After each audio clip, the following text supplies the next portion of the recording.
Happy Friday, everybody. Let's end the week in style by talking some Philadelphia Eagles training camp, football, and what else, whatever good things else we come and think about talking about. So kick back and relax because Birds of the Gridiron is live and it starts right now.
Hello, everybody, and welcome into another edition of Birds of the Gridiron, the official Philadelphia Eagles show of 609 Sports Talk Radio, coming to you guys live on what is a very humid, stormy, rainy Friday night. But as always, we are here to bring you all the good Eagles talk. As always, Sam Nelson, Tyler Adams. Tyler, happy Friday. Happy Friday. We got a lot to talk about. We know it. Training camp, we're in the thick of it now. Got some updates, got some standouts, got some injuries to talk about. Got some contract situations to talk about with Moro Ojomo. He gave some thoughts on his current situation. We'll talk about that a little bit. Top 100 players are continuing to be released. 2 more Eagles have hit their rankings. However, somebody I have found out has been left off the top 100 list. Wait till you hear this one. But our main topic of tonight's show was supposed to be a main topic about 2 weeks ago. But, LeBron James decided to sign with the Philadelphia 76ers. We were going to move this topic to last week, but then Jalen Carter decided to get his big payday and become the highest paid defensive tackle in the NFL. So, we had to get that out of the way. I'd like to address this first comment from Anthony here. He did, though. I will agree and say he did. I'm also going to say it was preseason. Hey, so we will reevaluate throughout the year. Hey, you want to know who looked good last night in that Hall of Fame game? Former Penn Stater Zacchaeus Wheatley. That boy was tackling everything. But our main topic on tonight's episode of Birds is DeVonta Smith. This is a very interesting topic that I thought would be fun to talk about. As we all know, DeVonta Smith is the wide receiver 1 in Philadelphia now. And, of course, a lot of the people talking this offseason since A.J. Brown got traded, what kind of year will DeVonta Smith have?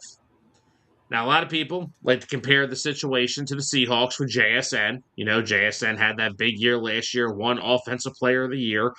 That, of course, came with the offseason before that when they not only traded away DK Metcalf, but they released Tyler Lockett.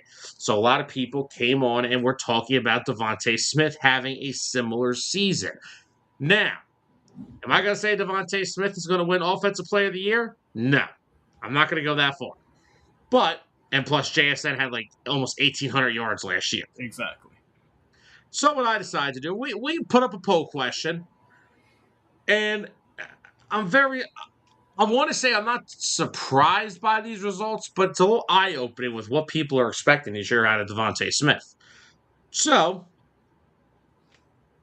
poll question, will DeVonta Smith reach 1,500 yards this upcoming season? I think that's a fair assessment. It's not as much as JSN. I'm not saying he's winning Offensive Player of the Year and all that, but that's a fair number, especially where Smitty's been throughout his career with A.J. Brown on the same team. Very true. So, 90% of this poll said yes. Not 50-50. 90% of the poll question, the answer said yes. 10% said no. Tyler, what are your thoughts? Well, I mean, if you couldn't tell already, and if you haven't known my standing on DeVonta Smith ever since we drafted him back in 2021, this year is going to be his breakout year. No, I'm not going to overset the expectations and say he's going to have an 1,800-yard season. And the simple reality is that the offense is not going to be designed for him to accomplish that. This offense that Sean Mannion's bringing in, it's a whole team collective effort. Now I know Smitty, the talented player he is, one of the top route runners in the league, great hands, he plays big for his size. I know he's going to get his targets, he's going to get his catches. He's going to make big plays. And I would not be surprised if we're sitting here by the end of, let's say toward the end of 2026, as we're ramping into playoff season, that DeVonta Smith's sitting at a nice 1,200 receiving yards. I don't hate that, and I'll honestly be completely honest with you. I actually voted no to the poll question.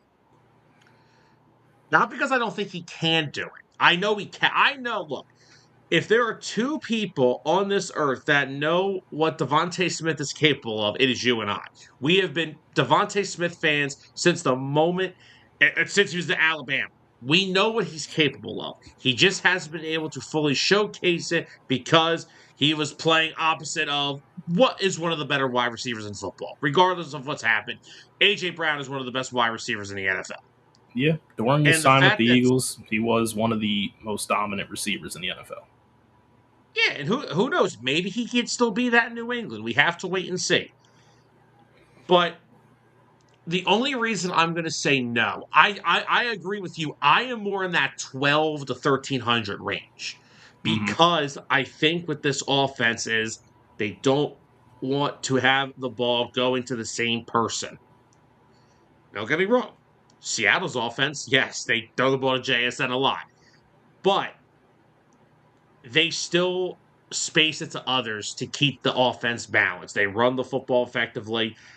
I just don't think the Eagles are going to want to be out there and throwing the football. It's not good. They don't want to have a repeat of the last couple of years where it's AJ. Here's and now the turning easiest. Into DeVonta. Yeah, here's the easiest way to look at it, and the reason why we're both saying that we don't think that he's going to have an insane year, which I don't need him to have an insane year, by the way. They went and drafted Mekhi Lemon in the first round. If they wanted to give him a JSN season, they're not drafting a wide receiver in the first round. It was going to be Smitty with Hollywood Brown next to him and Dontavian Wicks and everyone else.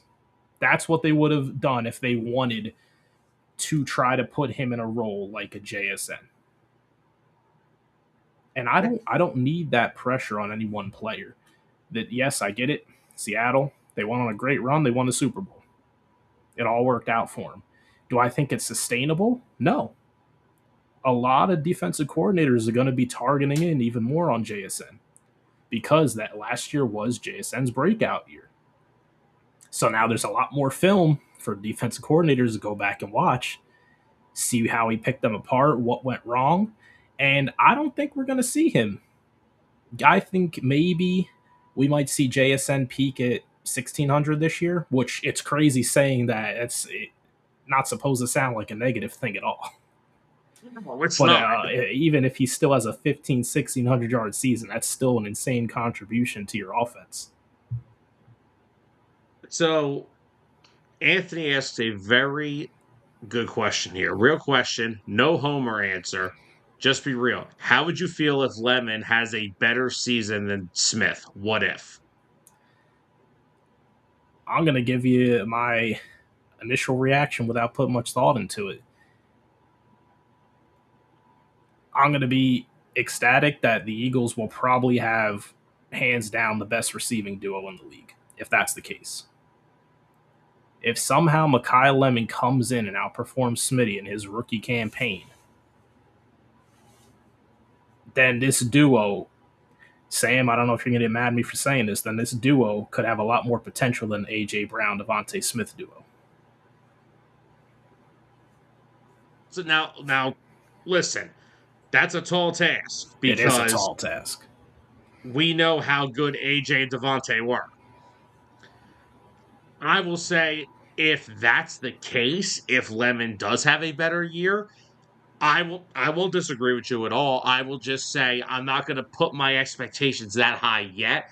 I'll say they could be on pace to be better, but it's going to take some time to get to duplicate. It will take a lot to duplicate what Smitty and AJ did here together, how dominant the two of them were. Well, and Anthony, it's a great question. And look, there's a possibility it could happen. Now, what it sucks right now is that Lemon's missing valuable time with this damn hamstring injury, which was hampering him during rookie minicamp, and now it's followed him over to training camp. So I'm hoping we're kind of I'm hoping we're taking like the Cooper DeJean rookie season thing, and we're just kind of, take them along slow. Play it safe. Get them right. This isn't a weak receiving room.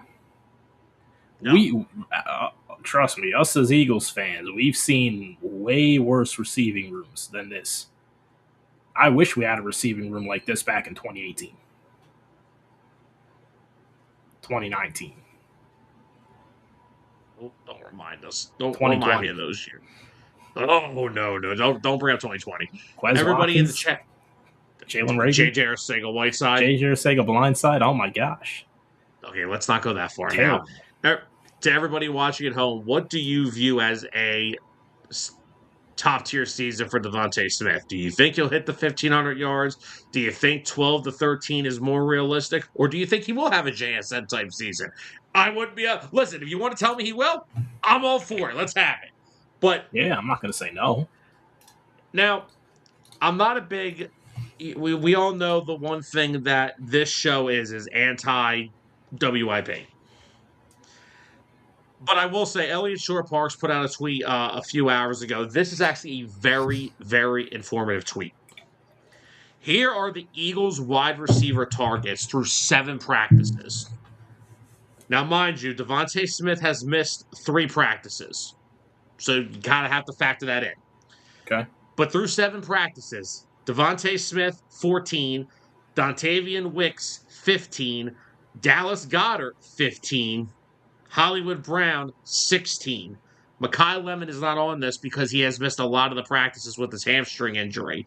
Ironically, Smith does not lead them in targets. Wicks does not lead them in targets. Neither does Goddard or Hollywood Brown. Do you know who leads the... Yup, Darius Cooper. I told you. I've been keeping targets I've been through 7 keeping an eye on him throughout the early parts of training camp. And I'm telling you, this dude is coming for wide receiver 4. Maybe even 3. Depending on if he can earn out more snaps than maybe even Mekhi Lemon early on. That's the other thing I think we have to look also into is the fact that Mekhi Lemon is a rookie. And rookies, let's be real. Let's bring out the comparison again. JSN. Can you guess what JSN did in his rookie year? Oh, guessing off the top of my head, was it 750? Try 628. Okay. Listen, first, I don't care if you're a first-round pick or not. Rookie wide receivers do not just come out and take the league by storm. Even Emeka Egbuka got taken away late in the Unless season. If you're DeVonta Smith, who had 916 and probably could have broke 1,000 if he didn't get... Well, in his also defense, he was the only wide receiver on the damn team. That is true. That helped. But I don't want to come on here and put Mekhi Lemon in this unrealistic expectation in year 1. He's a rookie wide receiver. We have to wait and see. And again, it may take him some time to get acclimated into the offense because he is missing valuable practice time right now. But, however, like you were just saying, this is allowing guys like Darius Cooper to come and say, don't forget about me. I'm still here. And Mm-hmm. from what we're hearing, what I'm hearing at least, Darius Cooper and Dontavian Wicks they getting it done at practice Oh in yeah. the early going. Mm-hmm. I think I'm going to tell you right now. I think week one we see predominantly the snaps played between Smitty, Darius Cooper, and Dontavian Wicks. You got to throw Hollywood Brown in there too. Well, yeah, I know Hollywood, but I'm saying the top three most snaps from wide receivers will probably be those guys. Right behind them is going to be Hollywood Brown, and we'll have to see Mekhi Lemon's status heading into week one. Yeah. Anthony, from before we drafted him, I have no idea, but I do know that he did tweak his hamstring during our rookie minicamp back in the spring. So that's the unfortunate thing is this seems like it's happened again. And if I'm the Eagles, I'm just taking him cautiously. Like DeVonta Yep. Smith, too, I'm taking him cautiously, but I'm not worried about Smitty for week one. He's a professional. He's been here a long time. He's the wide receiver one. I don't have to get. But the thing is with Mekhi Lemon, and we know this about Jalen Hurts, for Jalen Hurts to throw you the ball consistently, he has to trust you 100%. Yep. There's a reason why DeVonta Smith and A.J. Brown were the only two guys that got the football here. So that's the only thing that sucks for Mekhi Lemon is he's not having that practice time to build a chemistry with Jalen Hurts. DeVonta Smith and Jalen Hurts have had chemistry before they were in the NFL. I'm not worried about that. But that's that's the good thing is you are getting this valuable time for Dontavian Wicks to build a chemistry with Jalen. Darius Cooper's getting a chance to build this chemistry with Jalen. Hollywood Brown and him are starting to get a little more of a chemistry going. Even Elijah Mm-hmm. Moore's had some solid play at training camp so far. It's good. Eli Stowers is starting to get involved a little more here. So that's the thing. If you with the way those targets are, they're all very even. And this is why I Mm-hmm. said no to the poll question. This is why I said I don't think Smitty will have 1,500 Yeah. because they don't want the offense, at least the passing offense, to Yes. run through one person. They do not want to force feed. No. And honestly, I don't think DeVonta Smith is a guy that wants to be force fed the ball in every No. situation. George, holy crap, what a book. That's not a book. It's just a paragraph. Come on, Does Sam. this whole thing even fit on? It doesn't even fit on the screen, man. Yeah, that is But true. here, let me read off real quick. George said, I can answer that too. If Lemon does have a better season, then he did his job. The main focus will be on Smith and not the rookie. It's the reason why rookie receivers have good seasons. Then they have to keep proving it every year after that, and most times it balances out. Then again, sometimes it's also JSN. George, you're right. Because remember something, JSN in his sophomore year had 1,100 yards. You Mm-hmm. see the big uptick there from 628 to 1,100. Yep. That's because, and again, he was in a room with Lockett, who was their deep threat, and with DK. And even though I think even going only into his fourth year, I can comfortably say JSN is light years the wide receiver that DK Metcalf is. Oh yeah. But that's the point now. You see, when he's around guys, he was able to be the most productive. Because in my opinion, JSN was the most productive in that Seahawks wide receiver room in his second year.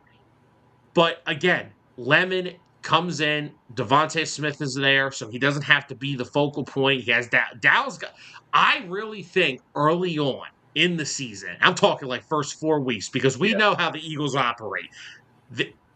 You guys think preseason starts this month. Our preseason starts week 1 because we know how Nick treats the first 4 weeks of the season. Mm-hmm.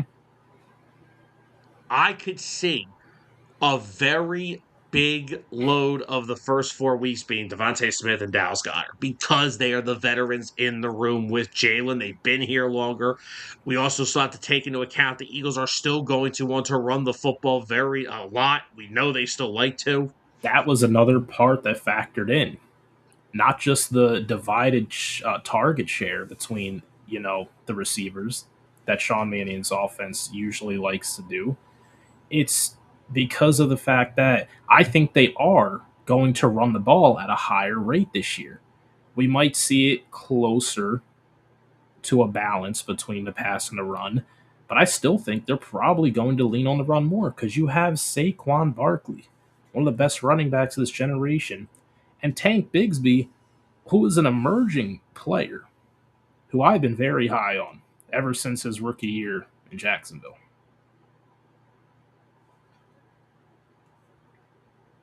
Exactly. And Anthony, if that's the split between Barkley and Bigsby, I'm okay with it. Yeah. And I think that'll actually shock most people. So most people will look at it like, oh, Saquon should get, 80% of the snap share. Tank the other 20. Tank is a great running back. He's very talented, and he's young. He's fresh. And the unfortunate thing was last year we forgot about that until it was too late. No, we know the main reason for that. The jabroni holding his IHOP play calling sheet. Oh, I know what I call it the one week. The IHOP coloring book. Yes, that's what it is. IHOP coloring book. Yep. The IHOP coloring book. Mm-hmm. But no, and like the problem with what last year was is Barkley was going to come into the year. He was going to look, it was going to be a long year for Saquon regardless because of what he did in 2024. And again, they all played a lot more football than a lot of teams. They played until February. You needed Tank Bigsby to come in when you traded for him and be that consistent RB2. Not, oh, yeah, he's second on the depth chart. Yep. No, he has to get a decent amount of carries throughout each game because you have to save Saquon's legs. Yep. Because regardless, I don't care if he was off from the second week of February until September. There was a lot of miles put on his legs in 2024, and he's a running back who's getting older. That doesn't trend in the upward trajectory. It goes downward. And that's why running backs for the longest time weren't getting paid after they hit 27, 28 years old. And on Yep. Monday on Unbiased, we'll talk about that more. But this is the problem. And Kevin Patullo, who's, yes, I can't believe, I'm sorry, fighting Philly, I had to say the damn name. We can't let him get out of it. We have to say the name. He needs to be held accountable. And Anthony, I see where you're going with this, but I think their goal is to get it more to a 50-50 when it comes with running and passing the football. And it is going to come down to, yes, we still have to see, how does the O-line look this year? Do they hold up? Are they healthier? Are they playing better as a unit? New offensive line coach? There's going to be... By the way, the early reports, good. That is the good. Early I would hope so. are good. He inherited a lot of Pro Bowlers and a Hall of Famer. Speaking of which, we do have an update there. Cam Jurgens did leave practice early today. Oh, Jesus. But it didn't. Hasn't Lane been back? Lane just got back today. Okay, that's what I thought I heard. Cam left early, went indoors. Nobody really seemed like it was serious. Did he have to I don't even know what he left. Maybe. Nobody even we didn't even get Cooper, how when they practice and they leave, they kind of know why. Cooper DeJean, he left the practice a few days ago. He hurt his arm. He was fine after that, but they said he looked like he hurt his arm. No one even said anything. What was wrong with Cam today? Maybe it was the heat. I don't know. I mean, it's humid out there. Being a 300-pound lineman in this humidity, not fun. Yeah, especially this early in training camp. You're definitely not in 100% football shape. Not yet. No. So hopefully it's nothing serious. It didn't seem like it from what everybody was reporting. So hopefully he's okay. But again, I really don't think you're going to see such a more balance in every aspect of the way this offense has been run over the years under Sirianni, and insert offensive coordinator name here. Because, again, there's more mouths to feed in terms of depth. It's not just A.J. Brown and DeVonta Smith like it was all these years. And it's no disrespect to the guys that were behind them, but they didn't throw the football to a lot of guys. Yeah. The point now is you can have your star players, but you have to have a supporting cast around them that at least is respected. by the rest of the league. You cannot just throw out DeVonta Smith and A.J. Brown and say, all right, we're going to get you each time with that. Because teams are going to roll coverages to those players, and someone else is going to have to beat you. Yep. This year, they beat teams early in the year with Dallas Goedert in the red zone. That was their favorite play call all the first 2 months of the season. But they have to get more consistent with having more mouths to feed so you can keep the defense on its toes. And that's why I don't think DeVonta will hit that 1,500 because they have such a deeper wide receiver room this year. It's deeper than what it was, no offense, with AJ and DeVonta here. Because outside of AJ and him, Jahan Dotson and who else? Yeah. Who else was out there? Yep. And I mean, I'm looking at a running back room. I think this might be fun to talk about real quick. What is a prediction we see combined rushing out of Saquon and Tank? I'm going towards 2,000 total, around there. 1,200 from Saquon, 800 from Tank.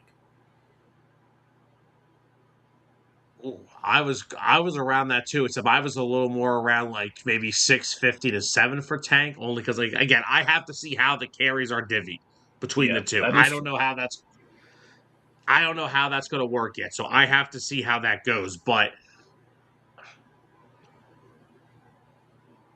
damn, I think you're going to get a very productive year out of both these running backs. I really do, and I think Tank is going to play himself into getting extended here.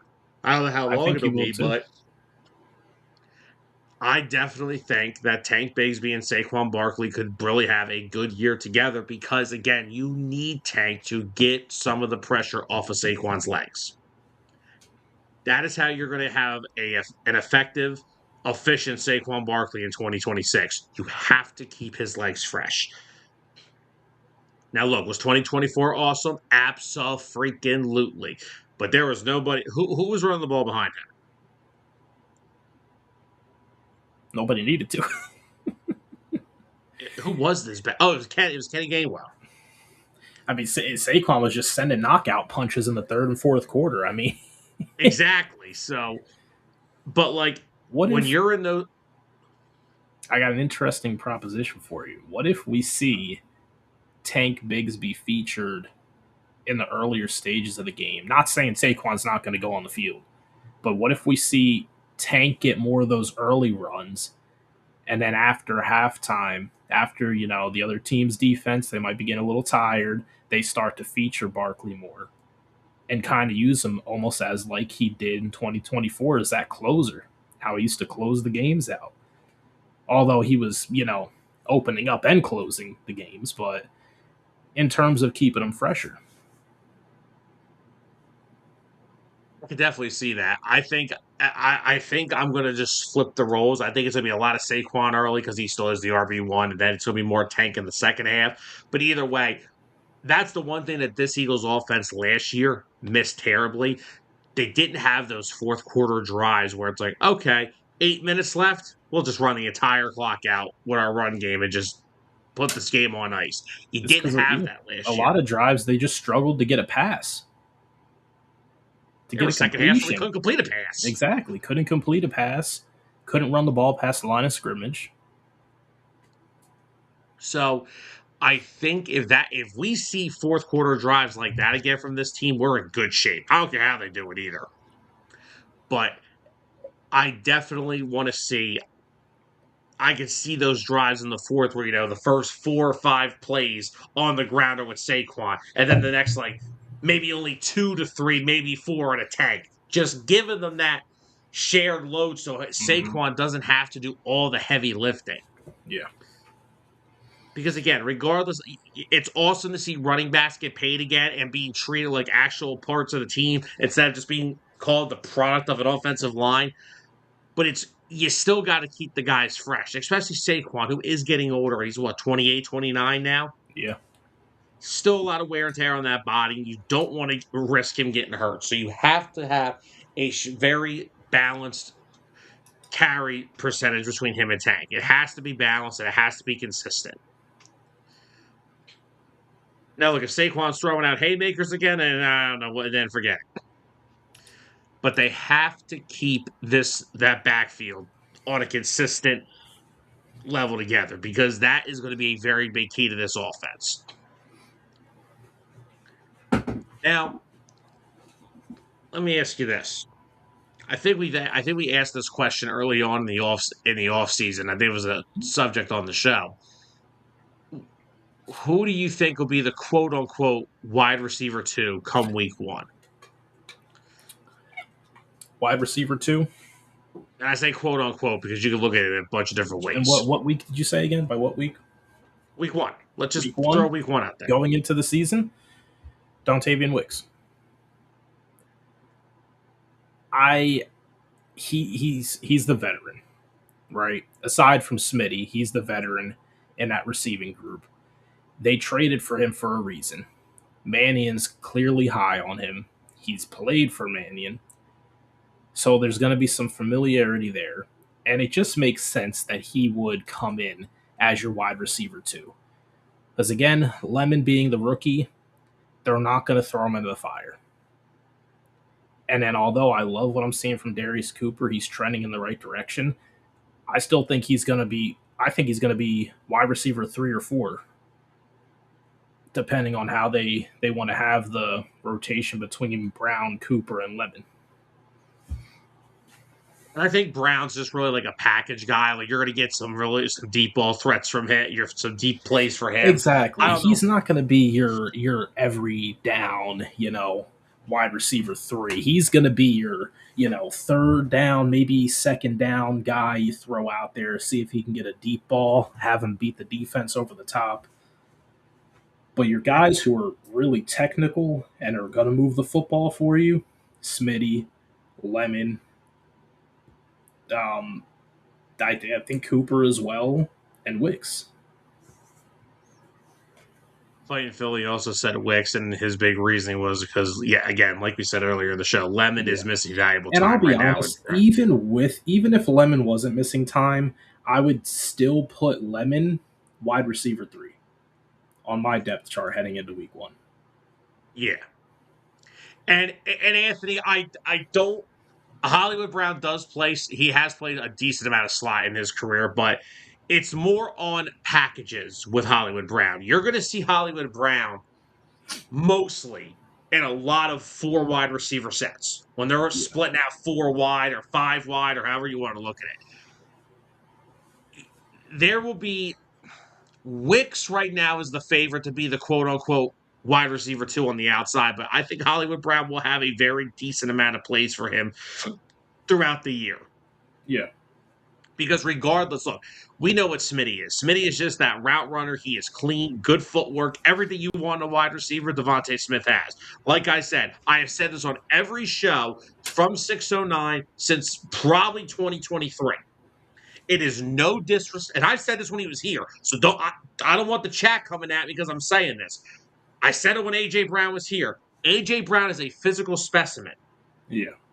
I always thought DeVonta Smith was more talented. Because he does all of the aspects of a wide receiver, but he doesn't have the physical build, the rare physical build like A.J. Brown. No. Yeah, exactly. And I also said A.J. Brown was the better wide receiver at Ole Miss outside of DK, and I was right about that too. Yeah, you are. But, and here's the thing, like, that's what you're going to see with Hollywood Brown. A lot of 4 wide, 5 wide sets if they run them, and because here's the thing, we know what DeVonta brings in every aspect of the game, but he's not a deep threat. He's been that here because he's the only one that can come close to being it. Wicks is not a deep threat, but Hollywood Brown's job is to take the top off of the defense and make you at least respect the deep ball.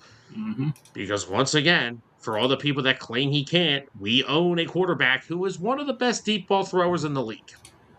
He is. People do not give him nearly enough respect for how accurate he is throwing the ball deep. Yeah. But he overthrew AJ all year last year. Sorry, I decided to get that out. Maybe AJ should have created separation. or maybe kept running his route. Who knows? That's New England's problem to worry about now. Yeah, that is their problem to worry about now. But yeah, so I'm really, the more we're talking about this wide receiver room, and look, there's going to be growing pains through the first month, maybe the first month and a half of the season. Again, Sean Mannion still has not called a play in the NFL yet. We haven't gotten to that point with Sean Mannion yet. He has to call plays still. We still haven't seen it. It's only August. And this is a whole new wide receiver room, basically, outside DeVonta Smith. Kyle Lemon's a rookie. Darius Cooper is an undrafted kid from last year. Wicks is a new acquisition. Hollywood Brown's a new acquisition. Elijah Moore's a new acquisition. I If he makes the honestly, roster. I was higher on Elijah Moore before camp started. Then Darius Cooper started going nuts. I'm like, yeah, this ain't looking Yep. good. Told you. And it hasn't been. And it, honestly, so for what I've seen, it's not that Moore's been bad. It's just Cooper's been better. So here's Darius Cooper was asked about this upcoming season and how he can be ready for it. And here's what he said. Darius Cooper said, "I'm going to be a dog on offense. I'm going to be a dog on special teams, and that's what I'm going to do." Because that is one thing in the NFL now that is so important. If you are going to be a wide receiver 4 or 5 on a team, if you don't cut yourself into getting some targets in games, you have to provide value on the special teams. Yeah. That is so. Keely Ringo is the perfect example because Keely Ringo, Keely no Ringo, offense, is the worst corner I've ever seen in my life. Hold on. We've watched some bad corners. I've watched Kerry Williams. I've watched Bradley Fletcher. I've watched Leotis McKelvin. I've watched Nolan Carroll. Okay, Sam, we get it. We get it. A lot of dark times. Thanks for all the memories. But Keely Ringo is one of the best gunners in the NFL. He is.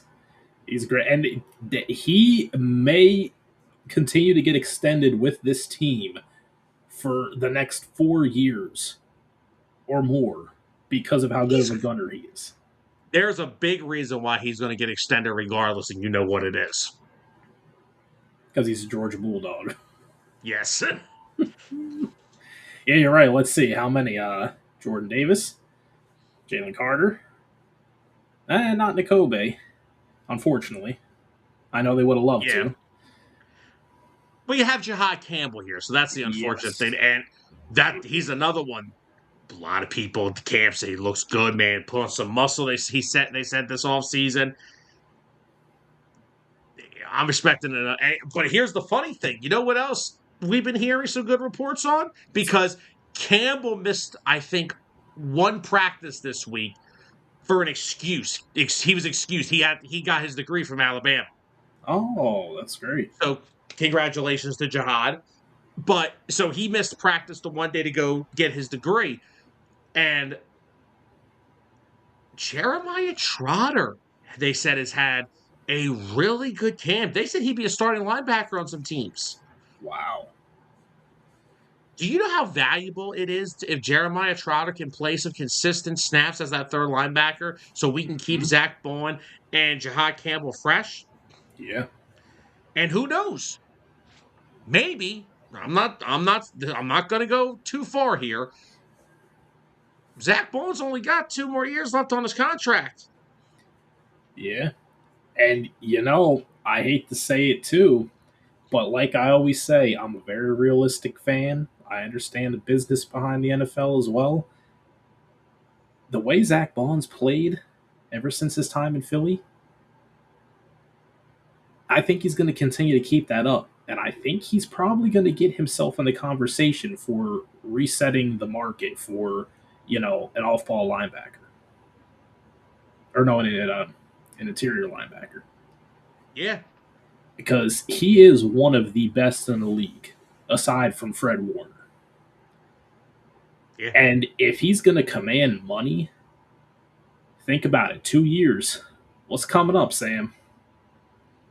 What's coming down the pipeline? Coop, Quinion. Who's coming this year? Yep. And So honestly, they actually, can got we be some real good. about something? What's Do that? you see every market getting reset the moment the season ends? Coop and Quignon's contracts are getting drawn up. Yeah. So I wouldn't be surprised if Howie had to sit back and look, how do I keep my defense cheaper? Oh, Baby Axeman, the homegrown talent, if he starts next to Jihad Campbell, and those two are the future in another few years, I'm all for it. I love Zach Bond, but hey, if there's other people we got to pay, keep them moving. I also think Bowen would be somebody to stay here. If he had to restructure, he would. He does strike me as the team player who wouldn't care to reset the market. He if he had a chance to stay in Philly, he would definitely stay in Philly. I mean, let's be real. Zach Bowen was a special teamer He at was, best before showing up to Philly. Then yeah. Vic Fangio got his hands on him, and now look at him. He's the best, one of the top Hmm. off ball linebackers in the sport. So, you know what? Let me hold that thought to myself. I'm gonna make you upset. What is it? I was gonna say Don't worry about what. pissing me off. Just don't piss the chat off. I was gonna say, what if Fangio retires in that same off season, where there would be either an extension talk or, if he's a free agent or about to hit the free agent market. And then Bond's like, well, I had my best success under Fangio. Maybe it's time to move on somewhere else. Mm, nah. I think he would still stay here. I mean, this has been where his career has flourished. I don't think. Why are we talking about You're this? right. You're We shouldn't going, be talking about this. King Bond. but I still agree with fighting Philly. Unleash baby Axeman.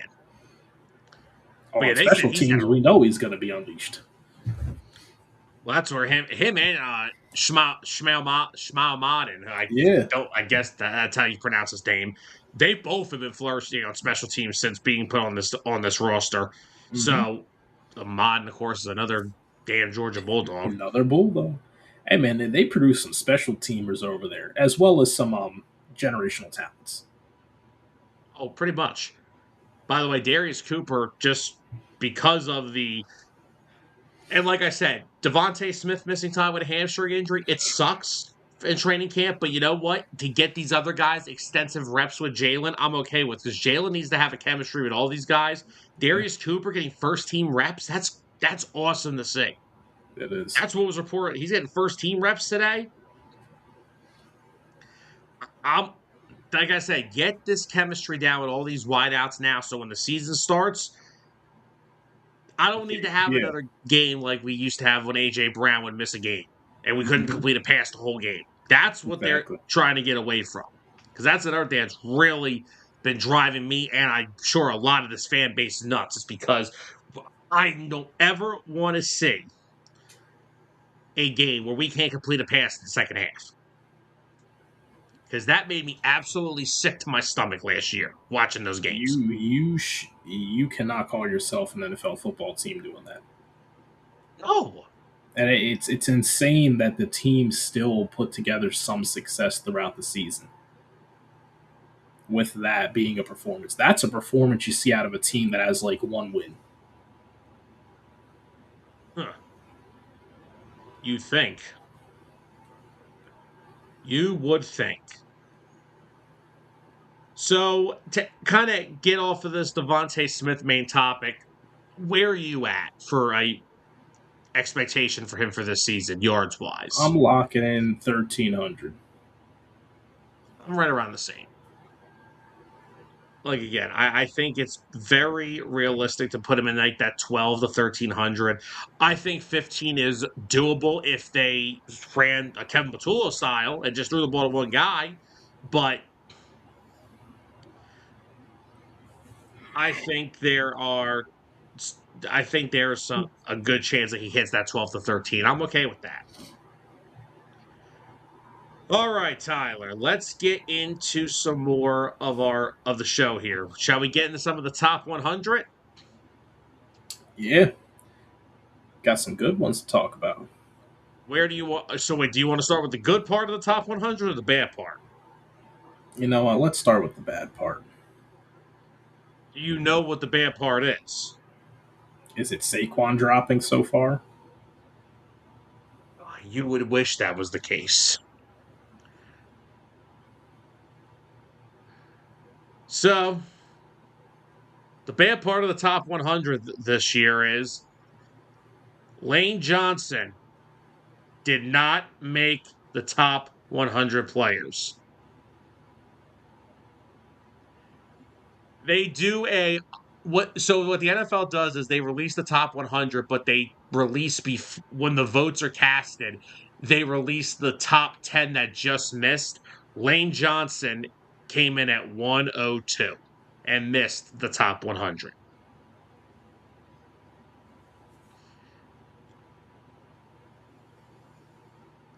Your silence is key, sir. Would you like to give your thoughts on this, or would you like me to go first? There is not 90 players better than Lane Johnson. I get it. He missed time the rest of the year last year. What was it from week? Was it Lions game, what week was that? Was that week 12? something around that nature. Something close to there. But up until So, that according point, to the NFL, there's 101 players better than Lane Johnson. now, yeah, I'm not going to be crazy and say I'm not going to phrase it like that because I don't expect Lane to come in at number one. But that's why I said there's not even 90 players that you can name that are I better. don't care how they're telling you this. They are telling you there's 101 players in the NFL better than Lane Johnson.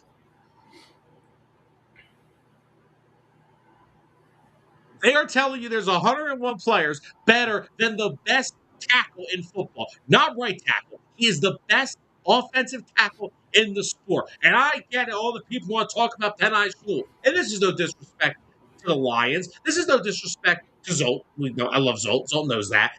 Penei Sewell can be the best tackle in football. You know when he's allowed to be? When my guy retires. That's when he's allowed to be the best tackle in football. Or you know what? I'll give it to Sewell last year for the sake of playing more games. Cool. But how does Lane Johnson not even land in the teens? You could have put him in the 40s and I wouldn't even care. But he's not even on the list. Unbelievable. The best offensive tackle in football, he's not on the list. This has got to be the biggest joke I've ever. This is probably the worst thing I've ever seen. I've seen some bad ones, I can't wait but for week one. I can't either. I want to make an example out of the Commanders. I'm sorry, Anthony. No disrespect, but I just want to make an example out of Sorry, somebody. Anthony. I'm so mad. When I saw that he was like, if he was in the 90s, I would have been irate. The fact that he was left off the list. Yeah, the fact that he wasn't on there at all. If he was in the 90s, I would have listened to the stupid arguments of, oh, he missed a good chunk of the year. And the offensive line was worse without him. But to not even be on it at all. But Philly makes the point. Go look at the Eagles' offense without him and tell me he's not top 100. Yeah. That should be that He's alone clearly should one be of your based most off of it. he is your most valuable offensive lineman. He's probably the most valuable player on the team right now, Tyler. That's where we're at with this. He's probably the most valuable player on the team. Let's say offense, because I think Jalen Carter is the most valuable player on the defense. I'm saying that Lane Johnson is the most valuable player on that team. I am sticking to my guns with that. Jalen Carter is a great player, but Lane Johnson is the most valuable player on that football team.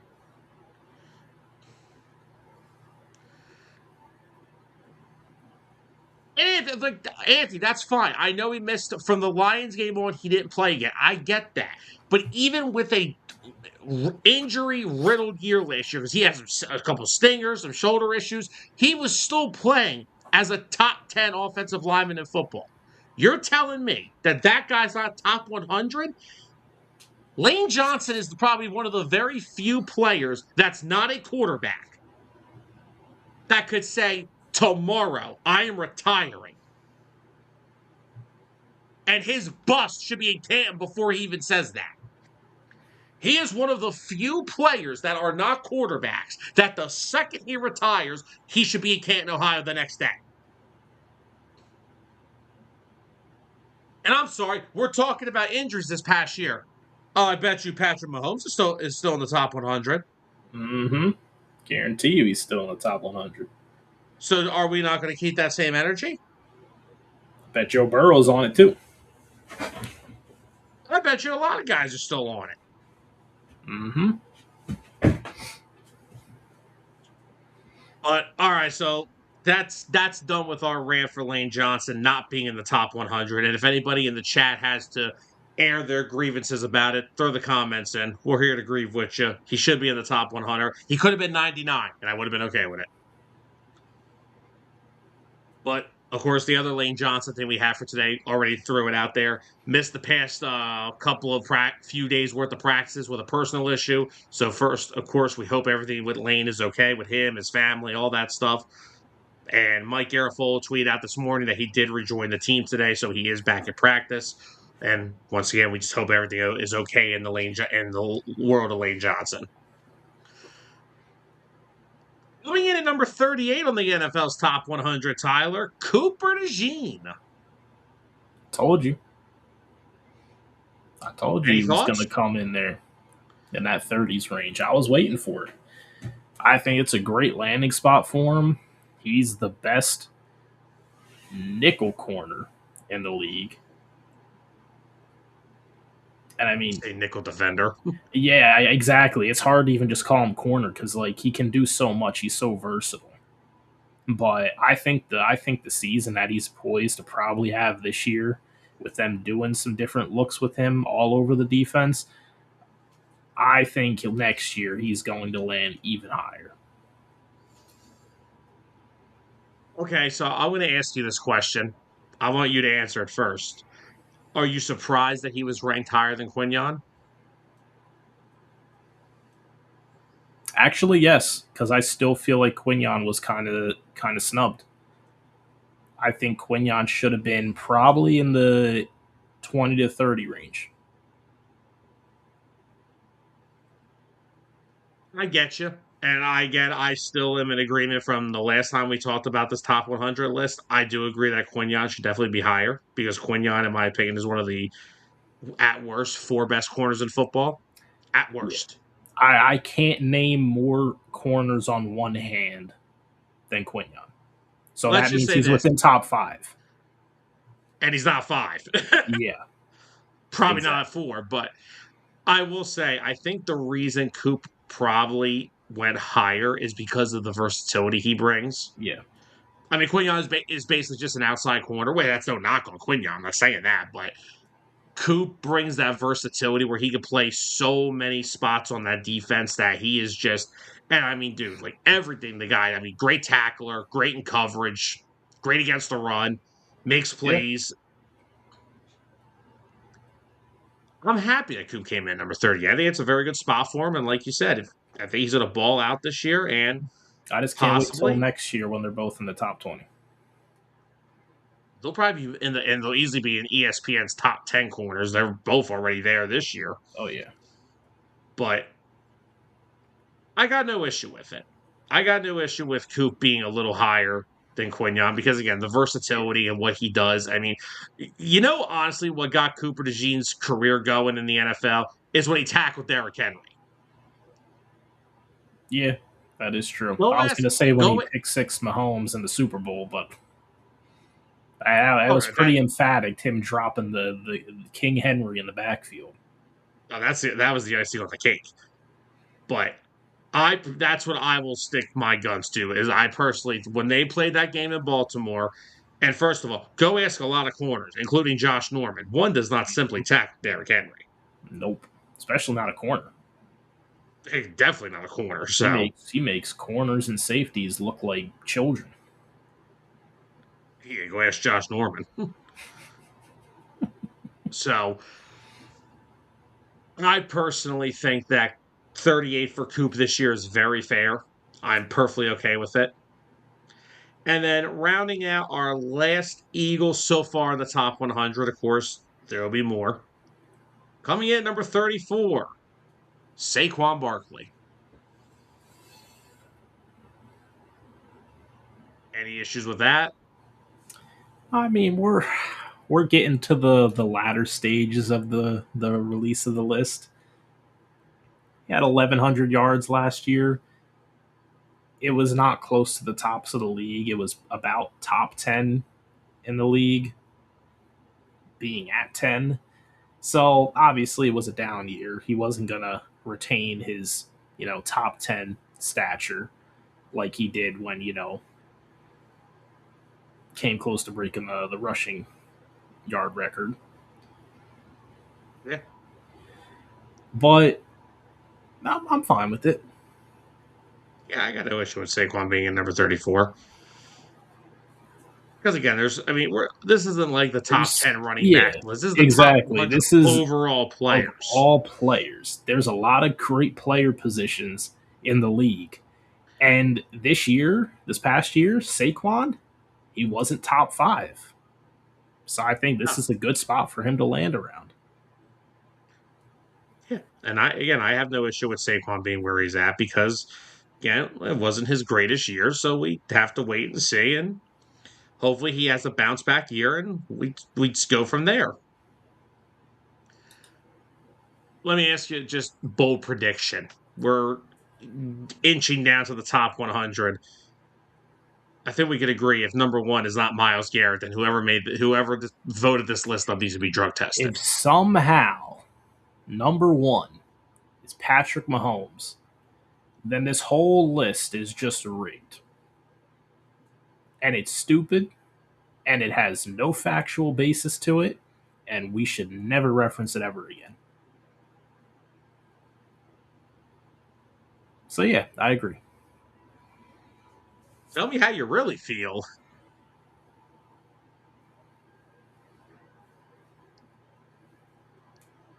JSN. Ooh, JSN will be, I think, top 5, but I don't think he's number 1.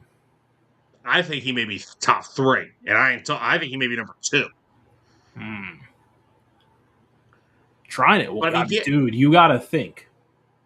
The year Bijan had, the year McCaffrey had, the year Jahmyr Gibbs had, we're coming kind of close to. I think we should see a lot of those names in the top 10. So I mean, what at this point, what receivers are we going to see amongst um, quarterbacks and running backs in the top 10? And then you still got to factor in Miles Garrett. And while I would love to see it, I don't think we didn't get Jalen Carter on any of this yet, right? no. No. I don't think he'll get in the top 10. I want him to. I think they're going to put him at like 12 or something. I have a strange feeling.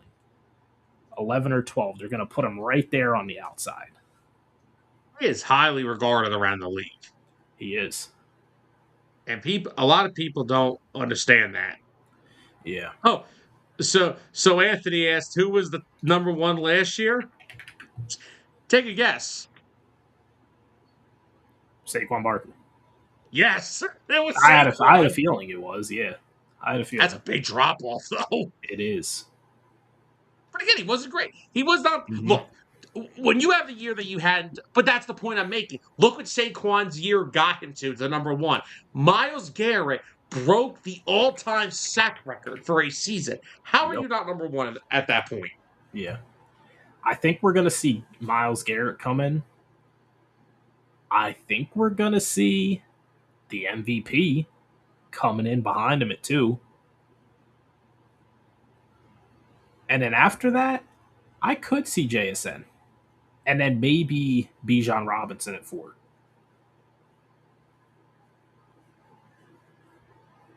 I don't hate that idea. And they'll probably throw Josh Allen in at number 5 just because they have to. If I had to guess, not in this order, my top five would easily be Garrett, JSN, Stafford, Josh Allen. Still You thinking got to about throw a fit. Bijan in there. He had a great year. Or CMC. CMC was so valuable to their offense. That's my point. But when CMC was because they didn't have as much as other teams did last year. Because I'm looking at his stats: 1,200 rushing, 924 receiving, and he was their leading receiver on the team. So, it's possible we could see him in the top 5 Anthony, as is well. that all? Is that all? Probably more. How many are we going to see in the top 20? Well, technically, Myles Garrett is a Ram now, so he's already going to be there. McDuffie's going to probably be there somewhere. I think Puka, Stafford. Do you think McDuffie in the top 15? No, I don't think so. I think McDuffie's going to come top on that 25 list. would easily. Yeah. I think he's going to come in like that 20 to 25. It's unbelievable. Puka's going to be top 15. Puka maybe right outside the top 10, if not right inside the top 10. Mm-hmm. Again, the whole thing is one big old crapshoot. And look at it. The number one player last year dropped 33 spots. All right, So Tyler, let's get into another very interesting subject. And we've been talking about this player for a while now, Moro Ojomo. So Moro Ojomo's been asked about his current contract situation with the Eagles over the past couple of days. And here are some of the quotes that came from Moro Ojomo himself. I've seen both of my defensive tackles get paid. That just motivates me more. Another thing that Ojomo did say is what Ojomo did confirm this week is he and the Eagles have had contract negotiations this offseason. And here's what he said. I have an agent, and he's been hired for a reason. He needs to do his job, and I'll do my job, and we'll see what happens. First off, I wish every damn athlete had the approach of Moro Ojomo, because I am tired of the holdouts, hold-ins, all that crap. The professionalism. So I want to leave you with this. I'll let you give your thoughts on this, because we know how big of Moro Ojomo fans that we both are. Mostly me. I'm going to point something out. The Eagles, heading into the 2024 season, throughout training camp of 2024, all the way up to free agency, never approached Milton Williams to negotiate a new contract. I was actually going to ask you. They never negotiated. I don't recall them ever, actually having negotiations. They never, because they knew in a year or two they were going to have to pay Jordan Davis and Jalen Carter, and they knew Milton Williams was not going to take it. Look, if I was Milton Williams and New England offered me $100 million, I'm not turning that down either. Mm-hmm. But the fact that they have actually approached Moro Ojomo about a new contract, how does that make you feel? Do you think there's a chance they could still try? I think what Vic Fangio said the other day really, because here's the thing. Yeah. We get Nick's the head coach. Vic holds a lot of respect in that building. He does. So here's the thing, right? It is positive on one hand that they did attempt some negotiations throughout the offseason. This is a season where he had 6 sacks, which was his career best, and the only season he registered sacks, because obviously rookie year, didn't get much playing time, played in 8 games, no sacks. Second year, 2024, stuck behind the deep rotation. He did play in all 17 games, but didn't register any sacks.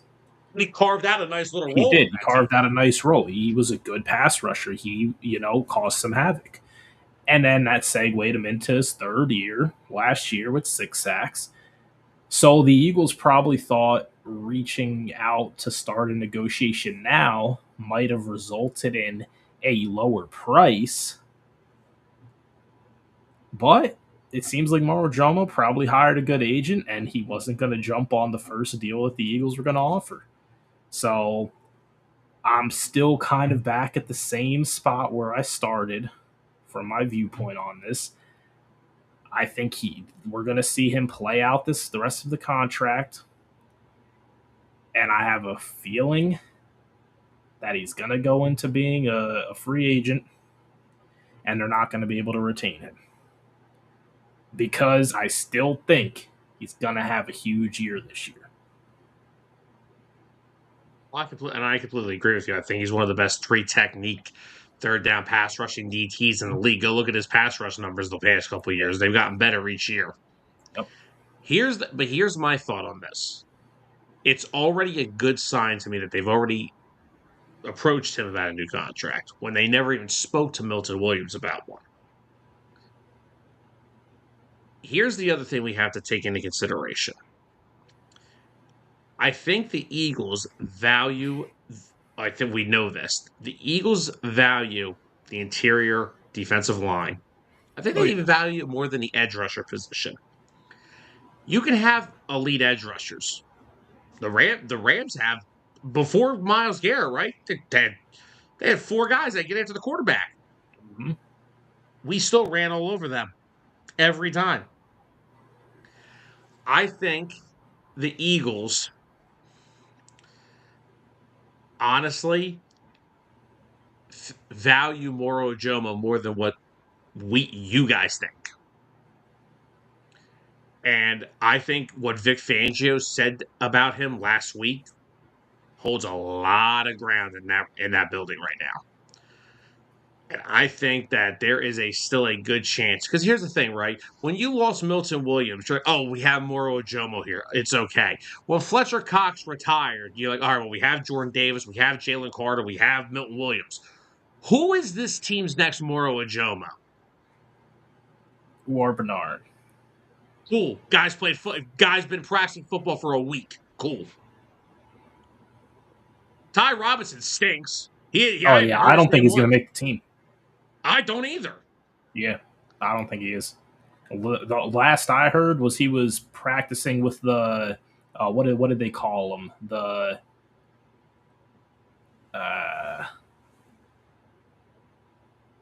project players, basically. Anthony, I think what he was more of the line was meaning was, I'm not going to hold out and be a baby about the situation. My agent will negotiate, but I'm going to show up every day and put my work in. Yeah. That's what I think he meant. Trust me. And I think he trusts his agent to get him the best deal possible. Yeah, not everybody's Freddie Freeman. Because his agent wants to go out to California, and that's why he wanted Freddie with the Dodgers.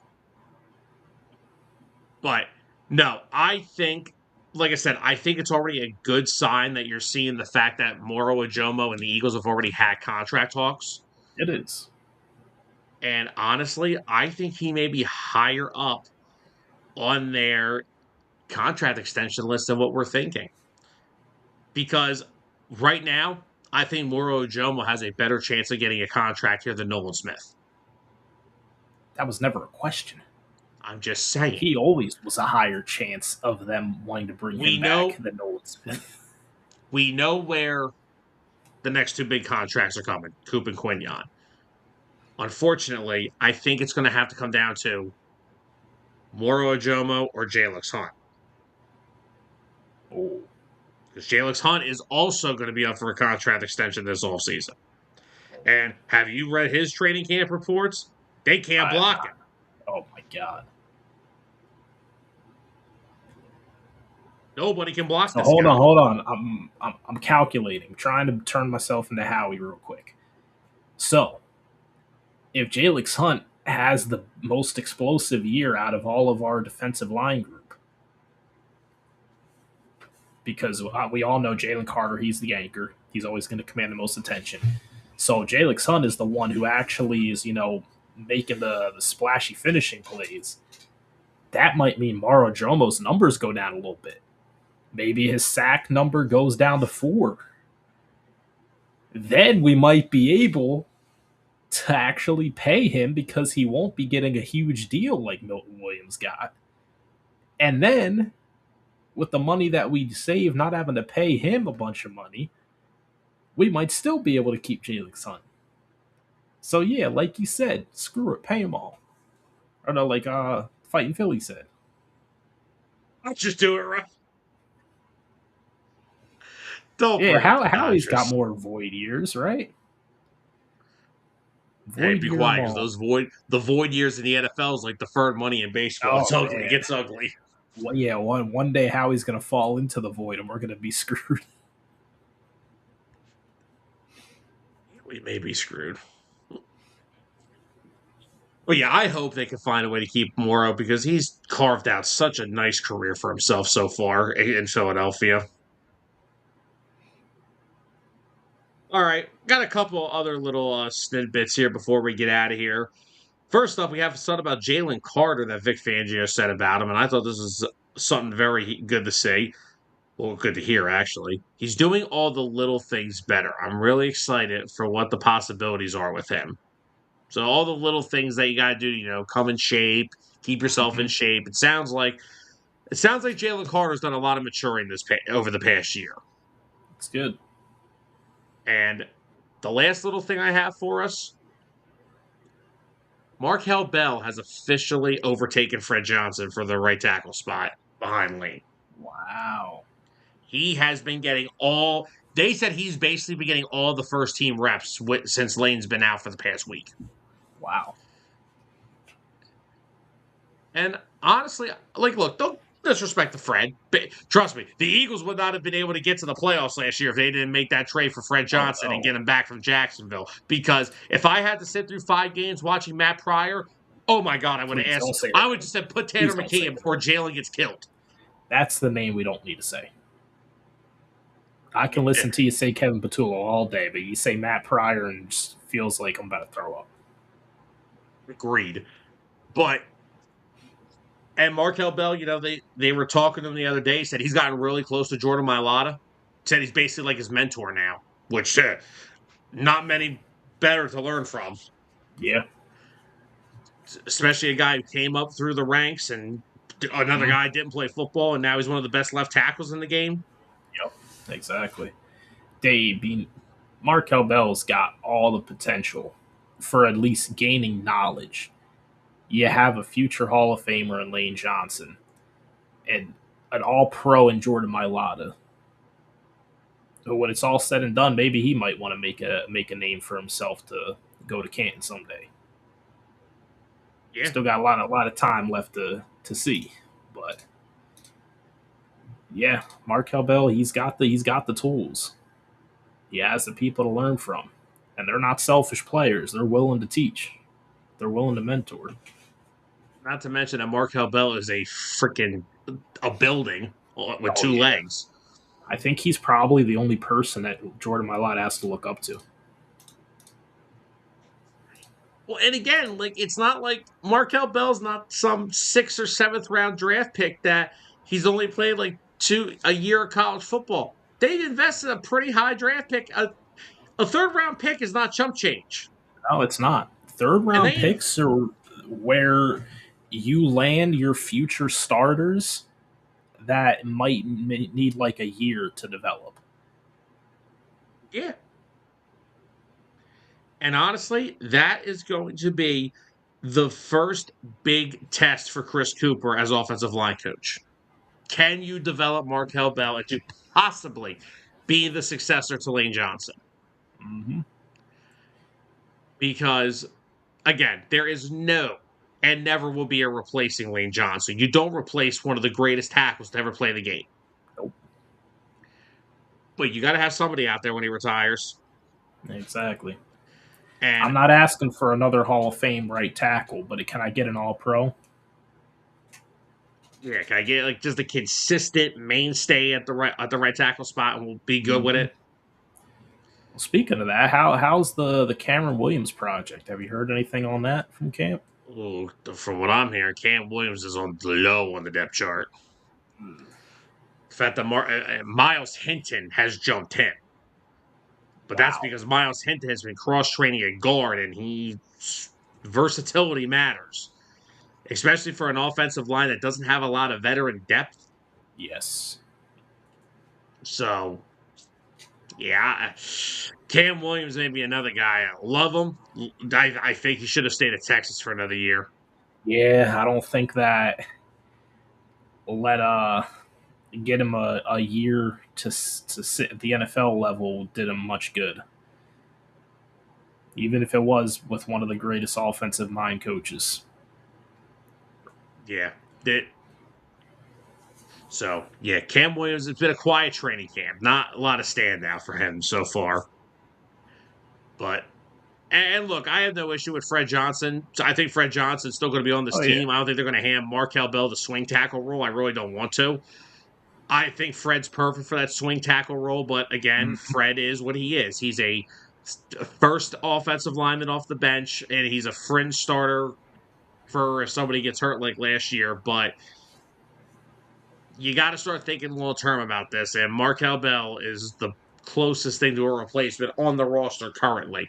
And if Chris Cooper can develop him, and again, like I said, the report with Chris Cooper so far within that offensive line room is good. The guys are responding to him. And a lot of people can say, why does that matter? Well, you need to understand, all the guys in that room have had the same offensive line coach. Lane's had the same has had one offensive line coach his entire NFL career. So is Jordan yeah. Mailata. But the fact that they are giving good reports back on Chris Cooper, it's a good sign.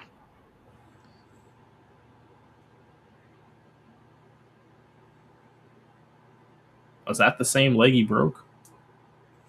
Or is it the same leg he did his backflip on at Fanatic Fest? Oh Jesus! Well, Anthony, of course it is. It wouldn't be the NFC East. Well, hold on. Our drama got traded to the AFC, so we're okay. But I mean, the Giants have a walking concussion at running back. The Commanders are actually pretty quiet for once, which is good to see. And we have the Dallas Cowboys in our division. Well, Of course aside we have from Diggs coming out and saying that he has no doubt in his mind he's the wide receiver one. I mean that could stir some drama up, Sam. So he hasn't even been on the team for 2 days yet. Yeah. So let's not say the Commanders have been quiet because there could be some stuff brewing there. It may get ugly. You know what? Right, if the Commanders decide that they want to finally trade for Brandon Ayuk and put him in that locker room with those guys, oh yeah, it's going to be some real drama. I will beg to see a locker room with Terry McLaurin, Brandon Ayuk, and Stephon Diggs together. Man. Dan Quinn is going to be like, listen, I quit. If you want Brandon Ayuk, trade me to San Francisco. I'll go save San Fran's defense. Trade a head coach for a wide receiver. Call it a day. Yeah, might as well, because at this point, they're just going to end up releasing Ayuk anyways. That situation is such a joke. It's terrible. We'll talk about that. That's another story for another day. Tyler, anything else we want to bring up tonight? Nah, I mean that's about all I got, man. I'm getting pumped. Got the first taste of football with the Hall of Fame game. It was an interesting one. It wasn't too. I watched a little bit of it. I saw the two early scoring drives from both teams. So it was okay. It was okay. Fair enough. With that said, everybody, we are going to wrap up another fun episode of Birds of the Gridiron here. Thank you, everybody who tuned in tonight. By the way, I checked on the YouTube channel just a second ago. I noticed we got 2 more YouTube subscribers since this show went live. So whoever hit that subscribe button during the show tonight, thank you all so very much. We greatly appreciate it. I want to thank everybody who tuned in tonight. Thank you, everybody who tuned in throughout the week on all the shows. Unbiased, Hitting Home, DA, Birds of the Gridiron. We got your sports coverage for you guys. You guys deserve the best sports coverage that has no filters, no biased opinions and no click and rage bait crap that you see on every dial, on every television show around there. So thank you always for picking us for your sports talk. We greatly appreciate it. And we couldn't have these shows be as awesome as they are without you guys. You guys make the shows. If not, we're just two guys talking to each other on a computer. So thank you all for tuning in tonight. Once again, a big thank you for tuning in throughout the entire week. We'll be back at it on Monday with Unbiased. We are going to have another division preview show, and we are going to start unveiling our top 10 lists for the 2026 NFL season. So, guys, thank you all for tuning in. Have a great weekend, and we will see you guys on Monday. For Tyler Adams, I'm Sam Nelson. Have a good weekend. We'll talk to you soon, guys. The following has been a presentation of 609 Sports Talk Radio.